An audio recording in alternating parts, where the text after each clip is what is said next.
नमस्कार, आदाब, सत श्री अकाल, जय भीम, जोहार। मेरा नाम है नवीन कुमार। क्या सांप्रदायिकता के सवाल पर अरविंद केजरीवाल और आम आदमी पार्टी की चुप्पियों ने उन्हें दिल्ली की सत्ता से उखाड़ फेंका है? क्या वोट लेकर अपने सवालों पर खामोशी ओढ़ लेने की होशियारियों से खफा मुसलमानों ने अरविंद केजरीवाल को सजा दी है? उमर खालिद, सफूरा जरगर, आसिफ इकबाल तन्हा, ऐसे दर्जनों नाम हैं जो जुल्म और अन्याय की चक्की में सालों साल पिसते रहे और अब भी पिस रहे हैं। और एक विशाल लोकतांत्रिक समाज ने उम्मीद बांधी थी कि अरविंद केजरीवाल कुछ बोलेंगे, लेकिन पूरे 5 साल तक केजरीवाल बीजेपी की दहशत के साए में एक नरम हिंदुत्व की हांडी में जनमत को पकाते रहे। वो समझ ही नहीं पाए कि यह काठ की हांडी है और इसे वो पिछले चुनाव में ही आग पर चढ़ा चुके थे। नतीजा, अन्ना आंदोलन से खड़ा हुआ एक बुलबुला फूट गया और इसी के साथ लोकप्रियता के घोड़े पर सवार वैकल्पिक राजनीति का एक प्रयोग खारिज हो गया है। कहा जा रहा है कि दिल्ली विधानसभा चुनावों के रिजल्ट ने सभी को चौंका दिया है, क्योंकि आम आदमी पार्टी के जो बड़े चेहरे 2013 से ही चमकते चले आ रहे थे, सब हार गए। आपके संस्थापक और सड़क से उठकर सीधे सीएम बन गए अरविंद केजरीवाल हार गए। डिप्टी सीएम रहे मनीष सिसोदिया हार गए। कैबिनेट मंत्री और राष्ट्रीय प्रवक्ता सौरभ भारद्वाज हार गए। सोमनाथ भारती हार गए। इस पर नहीं जाते। यहां सवाल दूसरा है और वही मूल सवाल है, क्या यह किसी अरविंद केजरीवाल, किसी मनीष सिसोदिया या किसी आम आदमी पार्टी की हार है? मुझे लगता है कि ऐसा कहना सरलीकरण होगा। दिल्ली के नतीजे बता रहे हैं कि भ्रष्टाचार से लड़ाई के नाम पर अति भावुकता में उन्होंने वैकल्पिक राजनीति का वादा करने वालों पर जो भरोसा किया था, उसमें वो ठगा हुआ महसूस कर रहे हैं।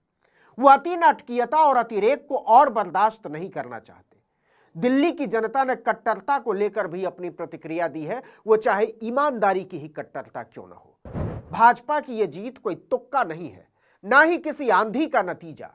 इसके पीछे स्पष्ट राजनीति, नीतियों और कार्यक्रमों के आधार पर मांगा गया जनादेश है।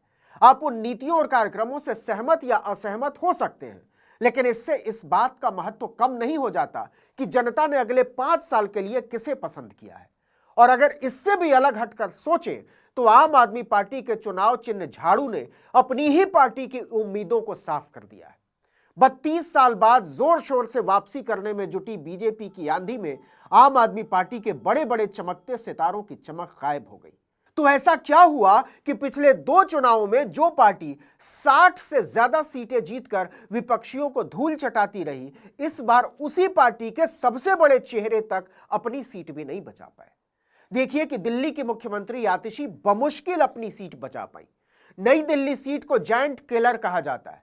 केजरीवाल ने इसी सीट पर 3 बार की मुख्यमंत्री शीला दीक्षित को चुनौती दी थी और जनता ने नए नवेले केजरीवाल के लिए शीला दीक्षित को घर बैठा दिया था। इस बार भी यही इतिहास दोहराया गया। इस सीट पर प्रवेश साहिब सिंह वर्मा ने बिल्कुल शीला दीक्षित की तरह लगातार 3 बार से जीतते आ रहे अरविंद केजरीवाल को धूल चटा दी। दिल्ली की जनता इस ढंग से अपना मन बदलेगी, ये तो केजरीवाल ने भी नहीं सोचा होगा। आप सब जानते हैं कि अरविंद केजरीवाल और आम आदमी पार्टी ने पूरे देश में घूम घूम कर दिल्ली मॉडल को बेचा। यह अलग बात है कि पंजाब के अलावा किसी और राज्य ने इस पर अपना दिल नहीं लुटाया, लेकिन वो दिल्ली मॉडल दिल्ली में ही ताश के पत्ते की तरह बिखर गया, जिस पर आम आदमी पार्टी को नाज था, या कहिए जिसकी राजनीति वो कर रही थी। तो आज सोचने का समय है कि दिल्ली मॉडल क्या था? शिक्षा, स्वास्थ्य, बिजली और पानी। लेकिन देखिए कि लंबे समय तक जेल में रहे मनीष सिसोदिया ने शिक्षा मंत्री के तौर पर जो मॉडल तैयार किया स्कूलों का और जिसका देश भर में प्रचार किया गया, उन मनीष सिसोदिया को हार के डर से अपनी रिहाइश की सीट पटपड़गंज को छोड़कर जंगपुरा जाना पड़ा और जंगपुरा से भी वो हार गए। बीजेपी के तरविंदर सिंह मारवा ने उन्हें केवल 572 वोटों से हराया। केजरीवाल के बाद आम आदमी पार्टी के दूसरे सबसे बड़े चेहरे सिसोदिया ही हैं। बड़े बड़े मंत्री चुनाव हार गए। कोरोना के समय दिल्ली के स्वास्थ्य मंत्री रहे सत्येंद्र जैन को तो शकूर बस्ती विधानसभा सीट से बीजेपी के करनैल सिंह ने 20,000 से ज्यादा वोटों से हराया। वो लगातार 3 बार से विधायक थे और दिल्ली सरकार में कई मंत्रालय संभाल चुके थे। लेकिन हम एक बार फिर से उसी सवाल पर आते हैं, आम आदमी पार्टी की हार किसकी हार है?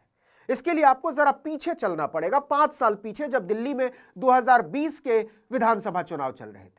दिल्ली में सीए और एनआरसी के खिलाफ आंदोलन चल रहा था। शाहीन बाग में विशाल जमावड़ा लगा हुआ था, हजारों लोग सड़कों पर थे। ये वो लोग थे जो कांग्रेस की नीतियों से ऊबकर केजरीवाल के साथ जा खड़े हुए थे, बिना बदले में किसी चाहत के। केजरीवाल तीसरी बार सीएम बन गए, वो भी अकूत बहुमत से। सबको लगा था कि जनतंत्र की ताकत से अरविंद केजरीवाल ताकतवर महसूस करेंगे, न्याय और बराबरी के पक्ष में उनकी आवाज ऊंची होगी। लेकिन जल्दी ही समझ में आने लगा कि अरविंद केजरीवाल मजबूत नहीं, कमजोर महसूस करने लगे। और जैसे जैसे वक्त गुजरता गया, यह धारणा मजबूत होती गई कि अरविंद केजरीवाल को भाजपा ने हिंदुत्व के खेल का मोहरा बना लिया है। आम आदमी पार्टी धर्म की राजनीति में इतनी घिसटती चली गई कि जरूरी मुद्दों पर उसका अपना ही विश्वास नहीं रहा। पुजारी, ग्रंथी, पूजा और मंदिर आम आदमी पार्टी के सबसे बड़े मुद्दे बन गए, और इससे अच्छी स्थिति भाजपा के लिए कुछ नहीं हो सकती थी। दूसरी बात, अन्ना हजारे का पूरा आंदोलन एक बार फिर से एक्सपोज हो चुका है। राष्ट्रीय स्वयंसेवक संघ ने दो मकसद से इस पूरे आंदोलन की इंजीनियरिंग की थी। पहला, भाजपा को सत्ता में लाना, और दूसरा, कांग्रेस को खत्म करना। अन्ना हजारे इसके सेनापति थे और अरविंद केजरीवाल इसके सूत्रधार। लेकिन जब केजरीवाल ने पार्टी बना डाली, तब संघ और बीजेपी दोनों का माथा ठनक गया, क्योंकि यह तो सिलेबस का हिस्सा ही नहीं था।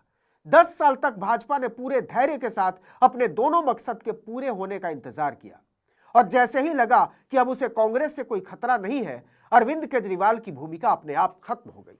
नतीजा वही मीडिया जिसने अन्ना हजारे के बुलबुले जैसे आंदोलन को आसमानी बनाकर अरविंद केजरीवाल के लिए रास्ता बनाया था, उसी मीडिया ने उन्हें अपराधी, भ्रष्ट और बेईमान साबित करने में दिन रात एक कर दिया। जो काम 2012 में भाजपा ने अरविंद केजरीवाल के जरिए किया था, वही काम भाजपा ने 2025 में असदुद्दीन ओवैसी के जरिए कर दिया। अरविंद केजरीवाल की बेकदरी से हताश, निराश मुसलमानों का एक हिस्सा कांग्रेस की तरफ भागा, एक हिस्सा ओवैसी की तरफ और एक हिस्सा आम आदमी पार्टी की तरफ। यही स्थिति दलितों और अति पिछड़ों के वोट की रही। राजेंद्र पाल गौतम और राजकुमार आनंद जैसे बड़े दलित चेहरों को दरकिनार करने के राजनीतिक संदेश का इल्म भी नहीं होने दिया केजरीवाल के सलाहकारों ने। नतीजा, जाति और सांप्रदायिकता के इस जटिल समीकरण को साधने की बजाय इससे किनारा करते चले गए। केजरीवाल यही मानते रहे कि दिल्ली जैसे देश के सबसे बड़े महानगर में इसका कोई अर्थ नहीं बचा है, और इसका जो अंजाम होना था वो सबके सामने है। यह नतीजा अरविंद केजरीवाल और आम आदमी पार्टी के लिए तो सबक है ही, उन नागरिकों के लिए इससे बड़ा सबक है जो किसी भी 5 सितारा जुटान को क्रांति मान लेने के लिए लालायित और तत्पर रहते हैं। इस वीडियो में इतना ही, लेकिन अगर आपने आर्टिकल 19 इंडिया को अब तक सब्सक्राइब नहीं किया है तो फौरन कर लीजिए, बेल आइकॉन दबाइए, घंटी जैसी आकृति, लाइक कीजिए और कमेंट करके बताइए हमारा वीडियो आपको कैसा लगा। हमारा ट्विटर हैंडल है article19_India और मेरा ट्विटर हैंडल है नवीन जर्नलिस्ट। नमस्कार।